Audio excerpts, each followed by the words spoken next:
Hey everyone, it's Ruger. Today I'm making a video about taxes as they relate to a single family home in Los Angeles County, just because I do have a little bit of experience dealing with the LA County Assessor's Office and, having bought a home a couple years back, dealing with my taxes and all that, how it kind of relates to everything. If you live in any of the suburbs of LA County, whether it be or cities, LA City, Santa Clarita, Pasadena, Long Beach, anything like that, you fall under the jurisdiction of the Los Angeles County Assessor's Office. They have a wealth of information, so many things you can do to ask them task question about looking at if it's paid. A lot of resources here on their county website, on the county website. But if you just bought a single family home, on the MLS, so open market, right? You went to open house and did all that. Just know that the property will be taxed at what LA County considers fair market value. So if you're buying a house for 800,000, 600,000, whatever it may be, as long as it was in the MLS and on the open market, you will be paying taxes at that amount. I see a lot of people get confused and say, well, the prior taxes of the other owners were at, the house was valued at 200,000. Yeah, due to a thing called Prop 13 in California, a state law that passed in the 70s, property values only increase by 2% at the most. So whoever's selling you the house, what they're paying taxes is not what you're going to be paying taxes. You buy it on the open market, that new value is what you will be paying taxes on. So kind of get ready, incorporate that into your budgeting, incorporate that into your planning. A lot of people get shocked when they get that supplemental tax bill or that tax bill increase on their mortgage. We do see here that LA County offers homeowners exemption that saves you about $70 annually. It is about a reduction of $7,000 to that tax burden. From my numbers that I've crunched and talking to other folks, that fair market value is taxed at about 1.25%. That is what your fair market value is being taxed at.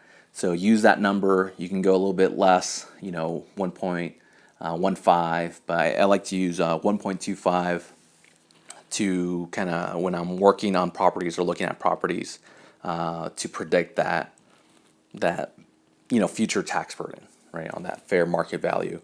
If you're buying your house off market deal, anything like that, you fall into a different category, and I'll talk about that later just because that is how we purchased our home and we had to deal with LA County with a couple complaints or concerns on that. Just know that your tax bill, if you have a mortgage, is tied into that mortgage, right? The principal, interest, taxes, insurance. A lot of folks don't know that once you get that supplemental tax bill, either you can pay it out of pocket or send it to your mortgage provider and they'll incorporate it into your mortgage bill. But a lot of people say, oh, you buy a house and you're paying the same price year after year after year. In reality, taxes do go up in California up to 2% once you buy that property, unless you get more supplemental property taxes. You build an ADU, a granny flat, you add square footage, you do anything extreme to that property, or you transfer title or anything like that. It can go up to, it'll be reassessed at that point. But every year your mortgage payment will go up because your taxes are going up, right? Unless we truly hit a recession and property values go down, then the county may reassess at fair market value at that point and your taxes may go down. But in reality, we all know that it's going to go up about 2% every single year because normally that's how properties are going up, right? So be aware that every single year your mortgage provider is going to send you a note and saying, hey, look, we need more money in the escrow account because your property taxes have gone up. Similar with your insurance, right? Insurance go up, the equity or the worth of your property goes up. So therefore your insurance will also recommend raising, therefore charging you more. Just something to be knowledgeable about. A lot of folks buy properties and they're looking at the old tax burden of the previous owner, how much they're paying on their taxes. But in reality, you should be calculating the fair market value of that tax kind of burden that you'll be paying in. Again, from the numbers I ran, I'm looking at 1.25% of the fair market value or what's been assessed by the county. Kind of use that into your calculations, but that's all I have for today. Look into more tax stuff. Really important stuff. It can save you hundreds of dollars, thousands of dollars if you know how to work with the county and do your taxes.